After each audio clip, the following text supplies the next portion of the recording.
Okay, when you work with the slab method to build containers, I start out by rolling slabs of clay using guide sticks so that this is nice and flat and uniform thickness. And then they start out with their bottom shape, whatever that's going to be, and then they cut walls to build around it. But the key to slab work is that you have to have them coil on the inside where the slabs connect. That's what's going to help pull the walls together. Then when you do lids, you want your lid to match the size of your box, and you also want your lid to stay put. This one does not stay put because there's not a stopper on the bottom of it, so this is just going to slide all over the place. So this one has the stopper. You can see that it fits nicely on there and it doesn't move because this one had a slab of clay attached to the bottom that locks it in place. Here's another example of a container with a lid that wiggles just slightly, but it's not going to go flying off. And that one got coils put on the bottom about the width of the clay away from the edge. Here's a current project that is a container.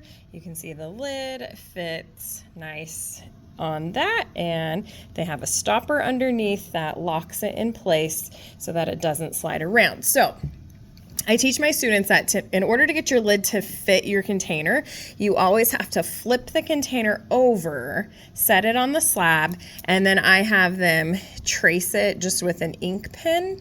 And the reason is rarely is the top of the container the same exact shape as the bottom. And because I teach my students to add their slab to the outside, it also just grew. So about 1/4 inch all the way around, it's now bigger on the top side because of that.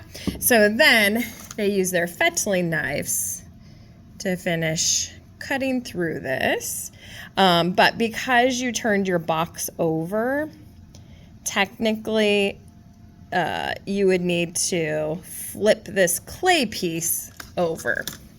So instead of just taking this and setting it on top, really upside down and flipped over is the match to that container. So I always have them set it on top to make sure that it does match.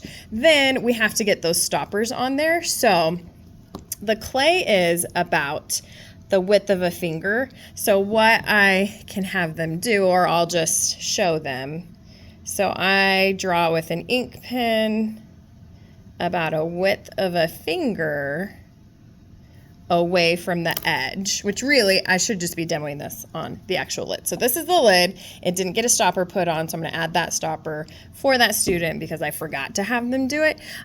So this matches, this matches. Now, if I was going to add a coil, I would just add that about a finger distance from the edge. But this one, I'm actually going to cut this shape out now and just attach it because there was already the original lid made. And I typically have students do this, but I honestly forgot with this particular project.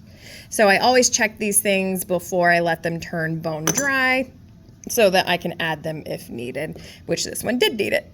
So this is now going to attach in the middle, and then I just have kids use water and a toothbrush to do the scoring and slipping. Now this one has a hole for the mouth, so I don't have to worry about air being trapped in there, so I can just attach it as is. I'm going to brush the bottom of the stopper, and then I'm going to stick that together.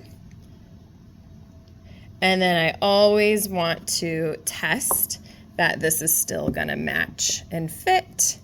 And so we look at it from all angles to make sure the stopper's not visible, and that now just locks that lid into place so that it's not going to slide all over.